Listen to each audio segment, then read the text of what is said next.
é o Podcast Cultural, um podcast diferente, porque tem imagem e também tem conteúdo. No episódio de hoje, nós vamos receber o professor Romero Azevedo. Romero, seja muito bem-vindo ao nosso Podcast Cultural.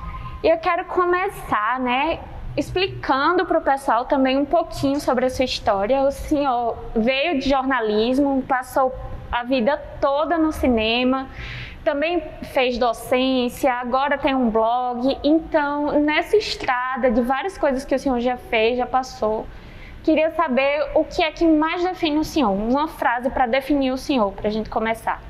Primeiro, Thaís, eu quero agradecer o convite, muito obrigado pelo convite para estar aqui falando com vocês. E dentro dessa trajetória, quer dizer, eu cheguei no jornalismo depois. O que me levou ao jornalismo, na verdade, foi o cinema, né? Eu queria fazer cinema, mas não tinha.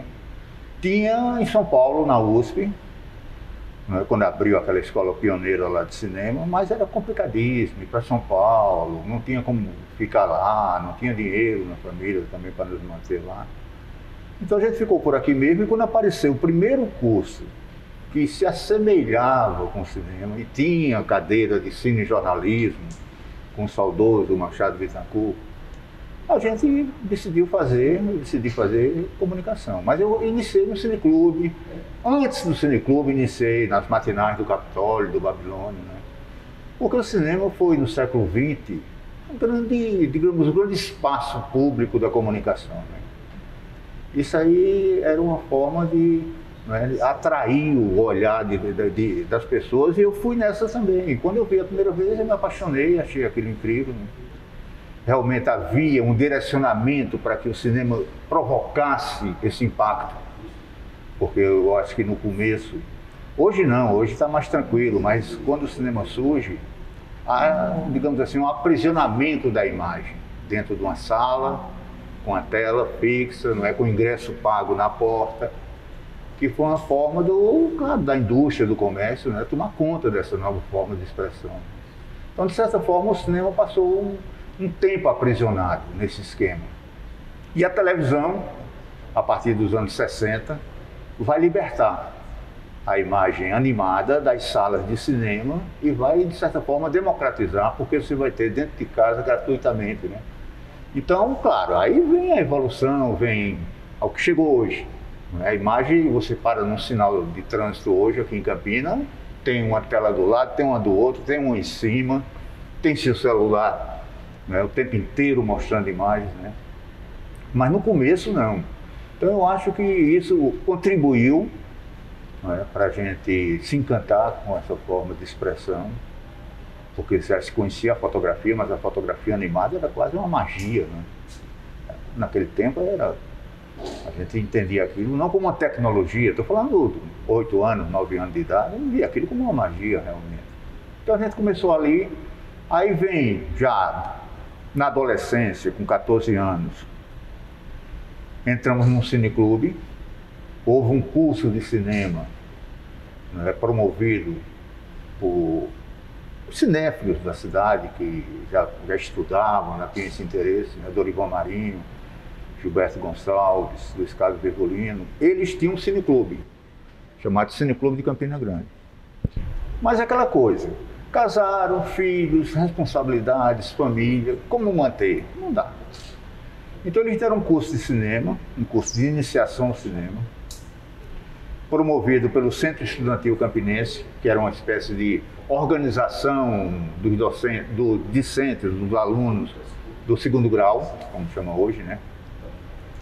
E a gente participou desse curso. Tinha 14 anos nessa época. A partir desse grupo que se formou no curso, Braulio Tavares, Luiz Custódio, José Umbelino, Rômulo Azevedo, meu irmão, o Dorival disse, olha, a gente tem um cineclube aí, a gente está fechando porque as obrigações da vida, não é, nos empurram para fora disso. Não temos mais condições de manter uma atividade cultural, porque agora tem filho chorando em casa, tem feijão para botar na mesa. E ofereceu para a gente o cineclube. E nós aceitamos na mesma hora, para nós foi... Então nós começamos a tocar, continuamos a tocar o cineclube de Campina Grande. Era uma época de efervescência cultural muito forte, né? Anos 60, Campinas, né? Bandas de rock, cinema de arte, inaugurado o Museu de Arte em 67, que também foi assim, um núcleo, né? Esse museu maravilhoso que a gente está dentro dele agora, eu tenho absoluta certeza que se não houvesse aquele primeiro lá em 67, não teria isso. Porque a cultura é um hábito, eu sempre digo isso, cultura é hábito. Se você não mantém esse hábito, dificilmente um jovem, uma criança vai se interessar lá na frente. É como futebol, por exemplo. Futebol é um hábito. Se você não tem o hábito de ir quarta e domingo ao estádio, depois de adulto dificilmente você irá. Então é isso, você não está habituado, a desfrutar dos bens culturais, museus, cinematecas, cineclubes, livrarias, bibliotecas. Dificilmente você vai, depois de adulto, entrar por aí. Então eu acho que foi importante isso, porque formou essa geração deu frutos, porque a gente continuou esse trabalho. E quando eu chego na universidade, já tinha também esse movimento forte dentro do curso de comunicação, ligado ao cinema. Eu era muito próximo a Machado também, participei das produções com ele. E quando a gente sai da universidade, a gente entra já como docentes na Universidade Federal. Então, dentro da Universidade Federal, ainda no plano de cursos de extensão cultural, nós começamos a fomentar a presença do cinema lá. Então criamos disciplinas, registramos as disciplinas, como manda o figurino, etc, etc, etc. E introduzimos a questão do cinema na universidade. Então isso foi importante porque, por exemplo, assim como eu digo que hoje não teria esse museu se não tivesse o Museu Assis Chateaubriand, não teria o curso de arte e mídia, seguramente, e de comunicação social, me atrevo a dizer, se não tivesse havido essa movimentação lá atrás, que a gente foi pouco a pouco. Então, por isso que eu acho que é fundamental manter essas estruturas, manter, digamos, esses equipamentos, mas mais do que isso, fomentar a participação, senão a coisa se perde. Porque, veja bem, a vida é muito curta para a gente perder tempo. Eu estava vendo, vou dar um exemplo aqui bem claro, o Cine São José. O Cine São José foi uma luta, a professora Eneida, etc., um grupo de artistas, etc. Bom, compraram. O governador na época, o Ronaldo Cunha Lima, comprou o prédio. O estado da Paraíba comprou o cinema. Sabe quantos anos ele passou fechado? 26. Quantas gerações, pelo menos duas, perderam a oportunidade de desfrutar de um equipamento público, comprado com verba pública, passou 26 anos fechado. Aí entrou o governador, não lembro qual foi, acho que o Coutinho, fez uma reforma lá meio, porque eu tenho críticas, simples, críticas simples. Eu não admito um cinema daquele, tem um banheiro só, um banheiro unissex. É um absurdo, Fora outras coisas, é um cinema que... Cadê o projetor de cinema? Cadê? Eu estou só assim, sendo pontual para mostrar o seguinte, se você não mantém os equipamentos funcionando, e mais do que isso, com a participação da sociedade, é perder tempo. E não vai formar novas gerações. Não dá para criar um hábito se não tem influência esse hábito. Exatamente. Quantos jovens perderam a oportunidade de estar estudando cinema, estar estudando literatura, poesia, não só estudando, mas produzindo também, por falta de oportunidades concretas de equipamentos, e mais do que equipamentos, de fomento dessas atividades. Então a nossa geração foi importante nesse sentido, quer dizer, não é que nós fomos importantes.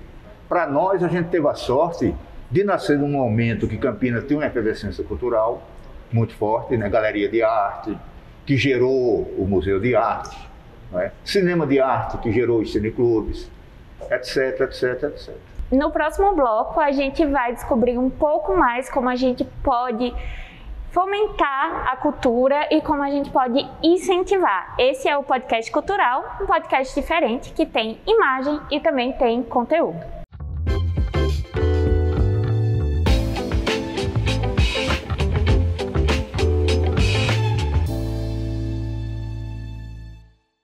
Pronto, então continuando, né, a nossa conversa, nós estamos aqui no Podcast Cultural, que é um podcast diferente que tem imagem e também bastante conteúdo. Nós estamos com o professor Romero Azevedo, que tem falado um pouco sobre o descaso que a gente sente em relação à cultura atualmente na Paraíba e também desde a época que ele começou, né, a investigar esse mundo da cultura e do cinema. O senhor, no bloco passado, o senhor falou que não era grande assim, era considerado grande, mas eu queria pedir a permissão para dizer que o senhor realmente é grande, é um titã do nosso cinema paraibano, do audiovisual paraibano, porque o senhor trouxe muitas coisas que antes não eram possíveis. Como o senhor mesmo mencionou, né? As graduações de cinema só existiam lá para o Sudeste, para o Sul. Sim. E o cinema era muito difícil de ser feito aqui na Paraíba, né? Então, eu queria saber um pouquinho da sua experiência, como era o fazer cinema numa época que a tecnologia não era tão forte assim aqui. Que, por exemplo, a Moviola só existia em lugares remotos do país e não tinha um aqui na Paraíba. Como era fazer cinema? Veja bem, essa parte da história do cinema paraibano, essa história, não é? Essa memória, essa arqueologia do cinema paraibano, eu recomendo o livro Cinema da Paraíba, de Willis Leal. É completo. É assim, pelo menos o cinema do século XX na Paraíba, se vocês quiserem saber a origem, desde Valfredo Rodrigues, etc. Ciclo dos documentários dos anos 60, Machado Bittencourt, tudo. Está lá, um livro assim, de uma riqueza histórica de texto muito grande e também iconográfico, porque ele conseguiu reunir bastantes fotografias.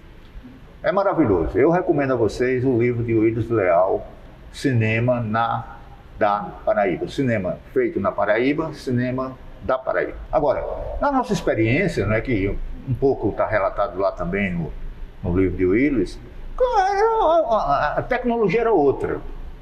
Filmava com película, não tinha laboratório aqui, não tinha câmera para filmar, tinha que pedir emprestado em Recife. Né? O próprio Olinto Duarte Noronha, nos anos 60, no começo dos anos 60, final da década de 50, quando ele foi fazer Aruanda, ele foi buscar uma câmera emprestada no Rio de Janeiro, porque nessa época nem em Recife tinha. Então essa dificuldade técnica, claro, existia, mas não foi assim um empecilho grande para a gente, né? A gente fazia. O senhor concorda com a frase, quem quer dá um jeito, então? Eu acho que quem quer dá um jeito. Por exemplo, antigamente não tinha e-mail, a gente escrevia carta. Sabe o que é carta? É um papel, que você pega uma caneta e vai escrevendo as palavras, bota dentro do envelope, o envelope é o lugar onde ela fica condicionada, vai no correio, o correio é o lugar onde tem um senhor que carimba, cola um selo. Então era assim, quer dizer, Chaplin fez obras-primas que estão aí há mais de 100 anos, sendo admiradas no mundo inteiro, numa época que o cinema nem som tinha. Então, o Chaplin não esperou, não, eu vou esperar chegar o som para eu fazer minhas obras-primas. Ele fez mudo mesmo, e dentro das condições que ele tinha na época, cinema preto e branco, mudo, não é? Câmeras movidas a moviola, ele fez obras-primas que estão aí até hoje, né? Agora, o que é que existia para compensar essa dificuldade técnica? Existia uma efervescência no meio, vários cineclubes, várias sessões de cinema chamado cinema de arte. Havia, os jornais dedicavam páginas semanais e colunas diárias sobre cinema. Então isso ajudou a superar essas dificuldades. Existia muita vontade, não é isso? Exatamente. Então vejam, por exemplo, os filmes antigamente, para vocês terem uma ideia como era, um filme quando era lançado no Rio e São Paulo, ele levava de 4 a 5 anos para chegar em Campinas. Não é como hoje, que o Homem-Aranha entra em Nova York e está ali no shopping no mesmo dia. Não é como hoje. Então levava de 4 a 5 anos. Quando a gente queria ir, quando chegava em Recife, levava no máximo 2 anos para chegar em Recife, porque era uma capital grande e tal. Então de Recife para cá, 2, 3 anos. O que é que a gente fazia? Quando tinha um filme de grande interesse, que a gente não queria esperar, a gente pegava um ônibus e assistia um filme em Recife. Fizemos isso muitas vezes. Do jeito que as pessoas hoje vão, sei lá, curtir um show de Wesley Safadão não sei aonde, a gente ia assistir filme de arte em Recife. Então não tinha dificuldade, tá entendendo? Porque tinha próximo, ainda bem, Campinas, geograficamente tem essa facilidade, a gente tá pontos aqui distantes de Natal, de Recife, não é? De grandes capitais. Então isso ajudou muito porque, como tinha essa proximidade com a capital como Recife, a gente viajou muitas vezes para ver filme lá, né? Então eu não coloco assim a parte técnica como uma grande dificuldade. Realmente foi difícil, mas não que tornasse algo heróico, desbravador, entendeu? Onde você está afim, você faz mesmo. Trazendo para 2022, a gente não tem mais uma dificuldade técnica, né? A gente tem uma abrangência enorme de como fazer filme, até com um celularzinho pequenininho dá para fazer o filme, dá para fazer uma coisa muito legal, mas a gente não tem mais essa mesma efervescência, a gente não tem mais esse tanto de incentivo que a gente tinha antes. E os poucos incentivos que a gente tem, que a gente ainda tem algumas leis que tentam incentivar isso, não são difundidos o suficiente para que todos tenham esse acesso à informação. Então, qual o conselho que o senhor daria para os jovens de hoje que podem estar ouvindo, podem estar assistindo a gente e querem trabalhar com isso, mas não estão tendo acesso a essas oportunidades? As dificuldades continuam. Hoje, o que acontece hoje é uma pulverização dos discursos.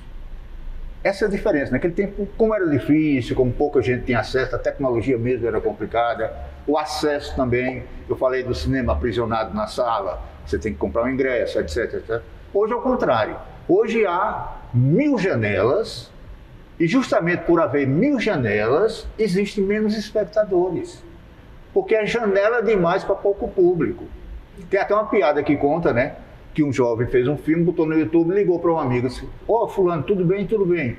Olha, eu estou lançando meu filme hoje à noite no YouTube, estou pedindo para tu ir lá e dar um clique, né? Um like. Aí ele disse: rapaz, eu ligar para tu e pedir a mesma coisa que eu lancei o meu também. Compreende?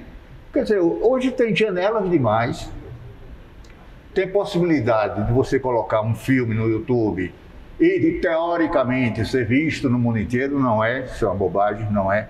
Não é? E isso dispersou. Não há o hábito, como eu te falei, cultura é hábito, por exemplo, a gente mantém um cineclube aqui, o cineclube de Vanderlei, na casa, na casa Memorial Severino Cabral, Getúlio Vargas 344. Toda terça, 18h30, tem lá um filme e depois debate. Então eu sinto falta disso. Tinha mais cineclubes em Campinas, até o ano passado, antes da famosa pandemia. Acabou-se os cineclubes. Então você fica com a ilusão de que está sendo visto, com a ilusão de que você, digamos, tem um poder diante do público, que não tem. Cadê teu público? Te candidata a vereador para tu ver teu público de 1 milhão, onde é que está? Compreende? Não tem essa entrega de volta, né? Não tem. E eu acho que, de certa forma, criou-se uma ironia. Abriu-se os canais, mas a solidão aumentou. É um monte de gente solitária, cada um com seu, achando que está ligado com o mundo, com seu celular na mão, mas é uma grande solidão. São milhares de pessoas isoladas com o celular na mão, teoricamente ligadas com o mundo, né? Você achar que hoje, claro, você tem facilidade, teoricamente com o celular você faz um longa-metragem, você faz o que você quiser, efeitos especiais e tudo, mas na hora de difusão desse material, e mais do que a difusão, depois da difusão, a discussão em torno dele não existe. No máximo um like, um coraçãozinho, compreende? Sim. Um emoji fazendo assim, entendeu? Então isso realmente é preocupante. Sim. Aí o que é que acontece? Hoje nós estamos reforçando o sistema antigo do cinema. Industrial, a imagem aprisionada numa sala. Quem é que dá público hoje? É o velho Homem-Aranha. Porque há 100 anos, esse cinema hegemônico, industrial, hollywoodiano, há 100 anos, mais de 100 anos, ele continua predominando. Então houve uma pulverização dos meios de produção, todo mundo hoje pode produzir, mas na hora H quem funciona é o Homem-Aranha. Porque a estrutura como foi montada não foi modificada. Qual foi a modificação que houve? Antigamente tinha um cinema em Campinas com 1000 lugares. Hoje tem 10 cinemas com 100. Mas continua do mesmo jeito. O esquema da tela, o esquema do filme americano prioritário, o esquema de pagar o ingresso na entrada. Aí você liga no stream, por exemplo, um filme, O Nó do Diabo, que eu vi lá no São José no lançamento, achei muito bom, mas passou no Canal Brasil 3 horas da manhã. Veja as janelas que eles abrem para nós. Passa no shopping meio-dia, na hora que o pessoal está comendo no restaurante. Aí entra o filme brasileiro, entendeu? E os horários nobres, a partir de 8 da noite, Homem-Aranha. Então, o que eu sinto também hoje é uma falta de discussão dos jovens que estão produzindo sobre essas necessidades prementes, que é, por exemplo, como participar desse mercado, e por enquanto ainda é mercado, de uma forma mais efetiva. E é com essa reflexão sobre como participar do mercado e sobre refletir realmente sobre a democratização do cinema que a gente fecha o segundo bloco. Esse é o Podcast Cultural, um podcast diferente que tem imagem e também tem conteúdo.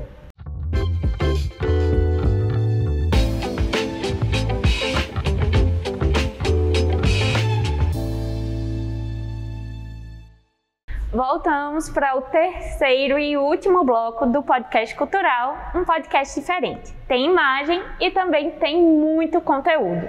Estamos aqui com o professor Romero Azevedo, que está contando para a gente um pouquinho sobre as problemáticas e sobre o fazer cinema, não só aqui em Campina Grande, na Paraíba, como no Brasil como um todo. A gente teve muita dificuldade da tecnologia, a gente já teve muita dificuldade da reflexão, da democratização, e aí a gente fica, tentando investigar como é que a gente pode fazer para isso.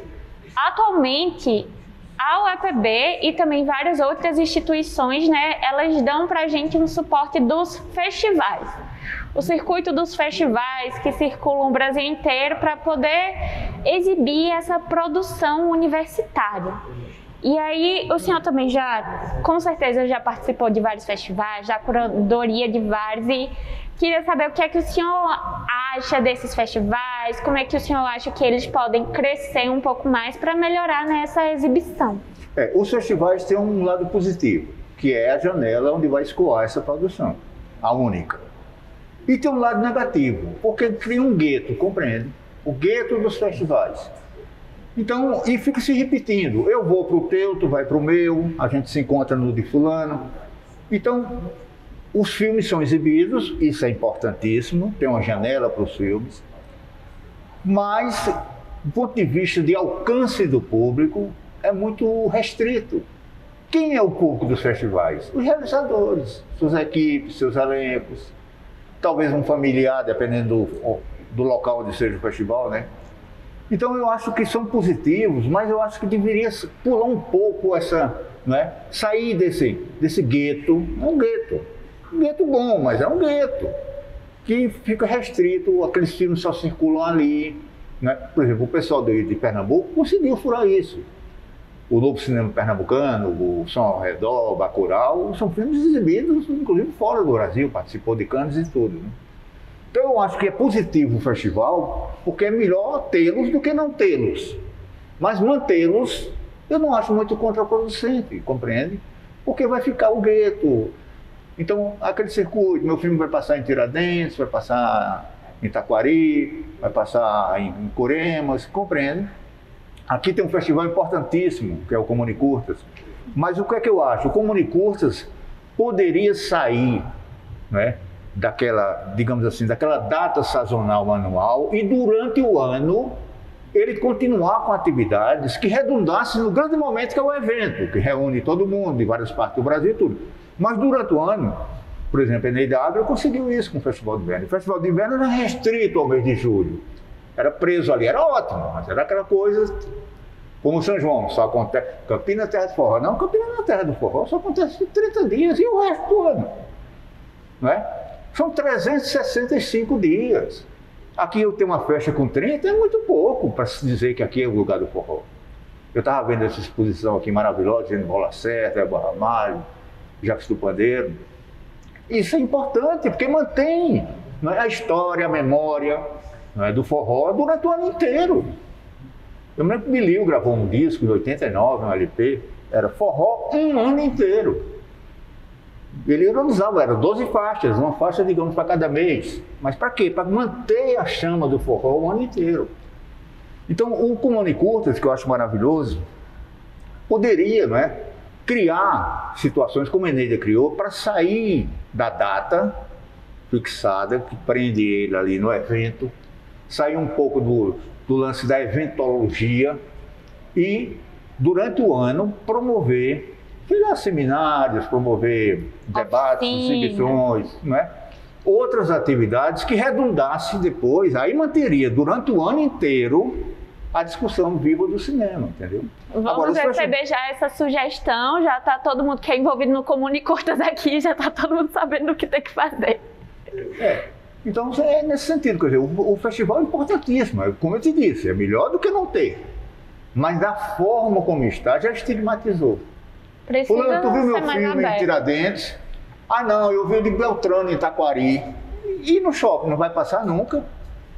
E nos cinemas, digamos, do mercado, aí você vai dizer, mas professor, esses filmes são feitos para o mercado. São feitos para o que esses filmes? Esses filmes custam caro. Quem vai pagar esses filmes? O cinema, infelizmente, como ele está até hoje, aprisionado na sala, não sei, vai mudar um dia, essa forma que foi, digamos assim, cristalizada, exige uma demanda, exige um marketing para colocar o filme lá dentro, exige uma presença do público para segurar aquela produção para você poder fazer o próximo. Então a gente não pode ver, o Brasil tem essa coisa, é uma coisa que assim, ainda não está bem discutida no Brasil. O Brasil talvez seja hoje o país que mais produz filmes que não vão ser vistos. Eu digo o seguinte, aqui tem os sem terra, aqui tem os sem teto e tem os sem tela, que são os cineastas que produzem os filmes, mas não tem que mostrar. E quem sonha com cinema, né, também tem que ter o direito de viver disso, né? Como as outras pessoas têm o direito de viver. Sim, tudo bem, você colocou uma palavra ótima, o direito de ser visto. Mas esse direito de ser visto exige um esforço, que me parece, com todo respeito, não tem. Eu vou dar um exemplo, Mazzaropi, cineasta popular brasileiro, dos anos 50 e 60. Até 80, né? O último filme dele foi na década de 80. Mazzaropi produziu 25 filmes sem nenhum centavo do governo. Quem pagava o filme de Mazzaropi? A bilheteria, o povo. Então ele criou um diálogo com o público, ele criou um público para o filme dele, que eram lançados nos grandes cinemas de São Paulo, do Rio, daqui, concorria com um produto estrangeiro, e ele teve condições de manter uma produção de 25 longas, que não é fácil, que circularam no país inteiro sem um centavo do governo. Então, você tem o direito, você colocou bem a palavra, direito de ser visto, mas lute para esse direito. Eu queria ter o direito de ter uma atividade de cinema em Campinas, quando eu tinha 14, 15 anos. Eu lutei por isso. Eu não fui como na minha, vou morar no Rio de Janeiro, que lá tem 10 cineclubes lá. Não, eu digo, aqui, né, numa cidade, bom, do interior do Nordeste, etc, etc, etc, num estado pequeno que é Paraíba, busquei, não só, mas junto com outras pessoas, a gente buscou formas de manter essa atividade que a gente gostava tanto aqui mesmo. Agora isso demanda dobrar a camisa, entendeu? Dobrar a camisa e ter garra, né? Uma das coisas que a gente mais vê é essa resiliência e essa garra no povo daqui. A gente está fazendo esse podcast cultural com várias pessoas, conhecendo um pouco mais da história de cada um. E todas elas sempre acabam na garra, na força de vontade, né? De tudo que tem para poder produzir. Então, muito, muito obrigada por esse papo muito rico, professor Romero. Eu que agradeço. Agradeço muito a presença do senhor, todas as reflexões que a gente levantou aqui e que possa ficar, né, essa lição e essas reflexões para que a gente possa refletir e continuar lutando, tendo garra para seguir lutando pelo hábito da nossa cultura. Esse foi o Podcast Cultural, um podcast diferente. Tem imagem e também tem conteúdo.